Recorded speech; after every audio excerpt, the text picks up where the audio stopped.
ఈ ప్రశ్న సిద్ధరాజ్ నుండి. నమస్కారం సద్గురు. దేవి దైవ స్వరూపం. ప్రపంచవ్యాప్తంగా ఎన్నో దేవీ దేవాలయాలు ధ్వంసమయ్యాయని మీరు చెప్పారు. దేవి తనను తాను ఎందుకు రక్షించుకోలేకపోయిందో తెలుసుకోవాలనుకుంటున్నాను.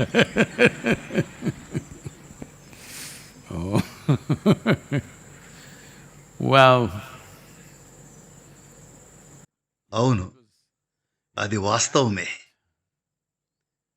దైవాన్ని స్త్రీ రూపంలో ఆరాధించడం అనేది బహుళ ప్రచారంలో ఉండేది. నేటి కాలపు యూరప్, అరేబియా, మధ్య ఆసియా ఈ ప్రదేశాలన్నింటిలోనూ, కానీ ఆసియాలోని ఈ భాగంలో మాత్రమే ఇది ఇంకా సజీవంగా ఉండగలిగింది. ఇతర ప్రదేశాల్లో అది అమానుషంగా పెకిలించబడింది. బహుశా దైవత్వపు స్త్రీతత్వాన్ని పెకిలించడానికి uprooting the divine feminine, అత్యంత స్పష్టమైన దాఖలా మీరందరూ ఖచ్చితంగా వినే ఉంటారు. విచ్ హంటింగ్, ఆ పదాన్ని నేటికీ వాడుతున్నారు. ఎవరినైనా అన్యాయంగా వేధిస్తుంటే మనం విచ్ హంట్ అంటాం. ఈ పదం క్రూసేడ్ల కాలం నుండి వచ్చింది. ఓ అంచనా ప్రకారం 6 మిలియన్లకు పైగా మహిళల్ని సజీవ దహనం చేశారు. బహుశా 150 ఏళ్ళు లేదా 200 ఏళ్ల వ్యవధిలో, నాకంత ఖచ్చితంగా తెలియదు. కానీ ఆ క్రూసేడ్ల సమయంలో తమ మతాన్ని విపరీతమైన ఆశతో వ్యాప్తి చేస్తున్నప్పుడు జరిగిందిదే. ఇలా కాల్చివేయబడ్డ మహిళలు ఇంకా ఎంతోమంది అనేక ఇతర కారణాల వల్ల కూడా సజీవ దహనమయ్యారు. కారణం ఏదైనా ఒకరిని మంత్రగత్తె అని ముద్ర వేయడమే, అంతే. జనాలు వాళ్లను తగలబెట్టేస్తారు. నేటికీ ఈ ఆచారం ఇంకా ఉంది, దురదృష్టవశాత్తు అక్కడక్కడ. ఇంతకీ మంత్రగత్తె అంటే ఎవరు? ఏదో ఓ రకంగా ఒక స్త్రీ తాను ఇంకేదైనా చేయగలనని లేదా తెలుసుకోగలనని ప్రదర్శిస్తే, పిల్లల్ని కనడం, వంట చేయడం మించి ఏదైనా చేయగలిగితే ఆమె ఓ మంత్రగత్తె. అవును, అప్పట్లో అలాగే ఉండేది.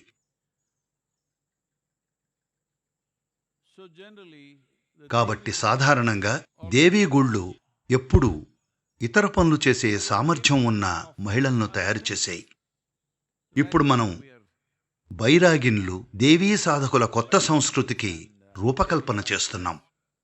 దీని ఉద్దేశ్యం ఆశ్రమంలో ఎర్రబట్టలేసుకున్న దయ్యాలు తిరుగుతూ ఉండాలని కాదు.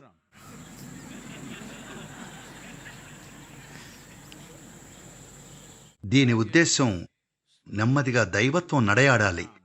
వాళ్ళు కొంత సమయం తీసుకోవచ్చు, కానీ క్రమంగా దేన్నైతే మీరు దైవంగా భావిస్తారో, ప్రతిష్ఠిస్తారో అది జీవించి ఉండాలి, కాళ్లతో నడుస్తూ ఉండాలి. కాబట్టి దైవత్వపు స్త్రీతత్వం పెకిలించబడింది. ఎందుకంటే అబ్రహమిక్ విధానం, మత ప్రక్రియ పూర్తిగా పురుష ఆధారితం. అది పూర్తిగా పురుషతత్వం. స్త్రీతత్వం ఉండటానికి అక్కడ ఎక్కడా చోటే లేదు. దేవుడు ఇంకా ఆయన కుమారుడు, దేవుడు ఇంకా ఆయన దూతలు అందరూ మగదూతలే, ఎప్పుడూ ఆడవాళ్లు కారు. ఎందుకంటే వాళ్ళు నమ్మదగిన వారు కాదు. ఇంకేదైనా చెప్పచ్చు, ఎందుకంటే వాళ్లకు ఇంకేదైనా తెలుసుండొచ్చు. అదే సమస్య. కాబట్టి దీని కారణంగా అరేబియాలో, యూరప్లో, మధ్య ఆసియాలో విపరీతమైన విధ్వంసం జరిగింది. కానీ దేవీ గుడి లేకుండా భారతదేశం మొత్తంలో ఒక్క పల్లెటూరు కూడా లేదు.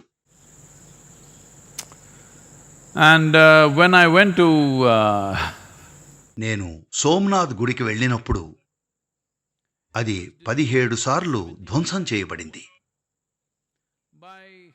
ఎవరి చేత అంటే ఆఫ్ఘనిస్తాన్ నుంచి వచ్చిన ఒక యుద్ధవీరుడి చేత. 17 సార్లు అతని ప్రయాణం చేశాడు. అది దాదాపు 1400-1500 కిలోమీటర్లుంటుంది. ఈ గుడిని ధ్వంసం చేయడానికే అతను ఈ ప్రయాణం చేశాడు. మొదటిసారి అంటే అర్థం చేసుకోవచ్చు, ఎందుకంటే అక్కడ సంపద ఉంది, బంగారం, వస్తువులు ఉన్నాయి. సరే, దోచుకున్నాడు, ధ్వంసం చేశాడు, తగలబెట్టి వెళ్ళిపోయాడు. రెండోసారి ఎందుకొచ్చాడు? బహుశా ఇంకొంచెం సంపద కోసం కావచ్చు. కానీ ఆ తర్వాత అక్కడ ఏ సంపద లేదు. ఎందుకంటే ప్రజలు కేవలం చిన్న చిన్న వస్తువులు పెట్టుకున్నారు. కానీ 17 సార్లు వచ్చి ధ్వంసం చేశాడు. అందుకే ఏమిటిది అని ఆరా తీశాను.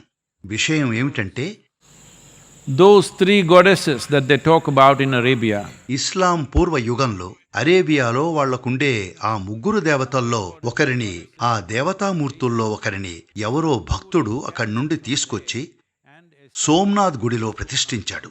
శివుడి పక్కన దేవిగా ప్రతిష్ఠించాడు. వాళ్ళు ఆ దేవతను ధ్వంసం చేయాలనుకున్నారు. అందుకే ఆ వ్యక్తి గుర్రం మీద 1300-1400 కిలోమీటర్ల ప్రయాణం 17 సార్లు చేశాడు ఆమెను ధ్వంసం చేయడానికి. ఈ ప్రపంచంలో ఒక మహిళను నాశనం చేయడం అంత ముఖ్యమైంది. ఎందుకంటే స్త్రీతత్వాన్ని గనక శక్తివంతం చేస్తే అప్పుడు ఈ పనికిమాలిన చట్టాలన్నీ, మీరు సృష్టించిన పనికిమాలిన సిద్ధాంతాలు, చట్టాలు, స్వర్గం లాంటి ఈ చెత్తంతా అదంతా కూలిపోతుంది. అదెలా కూలిపోతుందనే దానిలోకి నేను వెళ్ళను. కానీ ఆలోచించండి, ఒకవేళ మీరు ఒక మహిళను దేవతగా అంగీకరిస్తే అకస్మాత్తుగా ఎక్కడికో వెళ్ళి బాగా బతకాలనే ఆలోచన పోతుంది. ఎందుకంటే అది స్త్రీతత్వం కాదు, అది ఎప్పుడూ పురుషతత్వమే. అతను ఎక్కడికో వెళ్ళి ఆపై బాగా బతకాలనుకుంటాడు. కనీసం ఈ దేశంలోని మరో ప్రదేశానికైనా, లేదా ఈ భూమిపై ఉన్న మరో ఖండానికి, లేదా మరో గ్రహానికి, లేదా మరో గెలాక్సీకి, లేదా స్వర్గము అనే మరో పార్శ్వానికి, దాన్ని ప్యారడైజ్ అనండి, ఇంకేమైనా అనండి, ఇది మగవాడి స్వభావం. ఎక్కడికో వెళ్లాలనుకుంటాడు, ఆ తర్వాత బాగా బతకాలనుకుంటాడు. ఇక్కడ బాగా బతకలేడు. ఇది అతని సమస్య. ఇదొక పెద్ద పురుష సమస్య. అతను ఇక్కడ బాగా బతకలేడు. పురుష స్త్రీతత్వాలను గమనిస్తే స్త్రీతత్వం ఎప్పుడూ స్థిరపడాలనుకుంటుంది. ఎక్కడ కాస్త సౌకర్యంగా ఉంటే అక్కడ స్థిరపడి బాగా బతకాలనుకుంటుంది. పురుషుడు పర్వతం ఎక్కి అవతలి వైపు స్థిరపడాలనుకుంటాడు. పర్వతానికి యువతలి వైపు అతనికి నచ్చదు.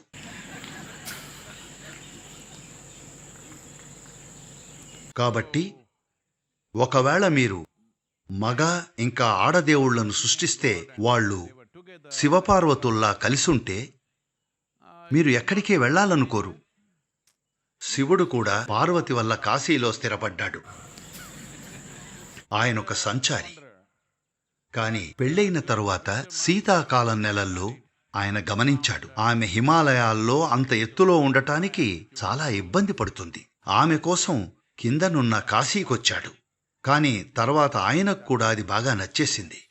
చాలా కాలం పాటు ఆయన వెనక్కి వెళ్ళలేదు. కాబట్టి స్త్రీతత్వం ఎప్పుడూ స్థిరపడేలా చేస్తుంది. పురుషతత్వం ఎక్కడికో దూసుకుపోవాలనుకుంటుంది. ఆ దూసుకుపోవడం, మరీ ఎక్కువ దూసుకుపోవడం, ఖచ్చితంగా కొంతమేర దూసుకుపోవడం అవసరమే. కానీ మరీ ఎక్కువగా దూసుకుపోవడం అనేది జీవితంలోని అన్ని స్థాయిల్లో విపరీతమైన విధ్వంసానికి కారణమవుతోంది. చాలా మంది ఆర్థిక వ్యవస్థను అతిగా పెంచడం వల్లే మన ఆర్థిక వ్యవస్థను బ్యాలెన్స్ చేయడానికి ఈ వైరస్ వచ్చిందని తత్వం మాట్లాడుతున్నారు. నేనలా అనట్లేదు. మన ఆర్థిక వ్యవస్థను లేదా మన కార్యకలాపాలను బ్యాలెన్స్ చేయడానికి ఇది సరియైన మార్గం కాదు. దీన్ని చేయడానికి మరింత అర్థవంతమైన మార్గాలున్నాయి. అందులో ముఖ్యమైన మార్గం స్త్రీతత్వాన్ని శక్తిమంతం చేయడం. మీరే చూస్తారు, అనేక విధాలుగా ఈ దూకుడు కొద్దిగా తగ్గుముఖం పడుతుంది. అయితే మీరు అంతర్ముఖులై ఉండాలి. అప్పుడు మీరిక్కడ కూర్చోగలరు. లేదా మీరు ఏదో ఒక రకంగా ఒక మహిళకు కట్టుబడి ఉండాలి. అప్పుడు మీరిక్కడ కూర్చుంటారు. లేకపోతే సింగిల్ మ్యాన్, ఒంటరి మగాణ్ణి నియంత్రించలేం. ఎప్పుడు ఉరకలిస్తూ ఉంటాడు. మీరు అంతర్ముఖులైతే చాలా సులభంగా కూర్చుంటారు. లేదంటే ఓ మహిళ మిమ్మల్ని కట్టడి చేయగలదు. అనేక విధాలుగా ఈ ఆర్థిక వ్యవస్థ ఇంకా గ్రహం విధ్వంసం అవడం అనేది చేజారిపోయే పరిస్థితికి ఇంకా వెళ్లలేదంటే కేవలం చాలా మంది మగాళ్లకు ఇంకా మహిళ అవసరం ఉండటం వల్లే. మహిళ లేకుండా బతకగలిగే మగవాళ్లు చాలా తక్కువ. వాళ్ళు అయితే సన్యాసులై ఉండాలి, వాళ్లతో సమస్య లేదు. లేదా వాళ్ళు విపరీతమైన ఆశయాలున్న క్రూరులై ఉండాలి, వాళ్లతోనే సమస్య. అవును, మరి దేవి ధ్వంసమైపోయిందా? నేను చెప్తున్నాను, ఆమె ఈ దేశమంతటా ఉంది. ప్రతి పల్లెలోనూ. పల్లెటూరులో మగదేవుడికి గుడి ఉండకపోవచ్చేమో గాని ఎప్పుడు ఒక దేవీ గుడి ఉంటుంది. మరియమ్మన్ లేకుండా తమిళనాడులో ఏ పల్లెటూరు లేదు. మారి లేకుండా కర్ణాటకలో ఏ పల్లెటూరు లేదు. అక్కడ ఆమె మారి, ఇక్కడ ఆమె మరియమ్మన్, ఇంకెక్కడో ఆమె కాళీ. She is good at taking on lots of names. చాలా పేర్లతో అవతరించడం ఆమెకు బాగా తెలుసు. మరి ఆమె తన్ను తాను ఎందుకు కాపాడుకోలేకపోయింది? ఇదే స్త్రీ స్వభావం. అదేమిటంటే, వాతావరణం మరి అసహ్యంగా మారుతుంటే ఆమె అక్కడుండదు. ఎక్కడైతే తనకు అనుకూలంగా ఉంటుందో అక్కడికెళ్ళి స్థిరపడుతుంది. ఆమె ఖచ్చితంగా చేసిందదే. ఆమెను మనం బాగా చూసుకోవాలి.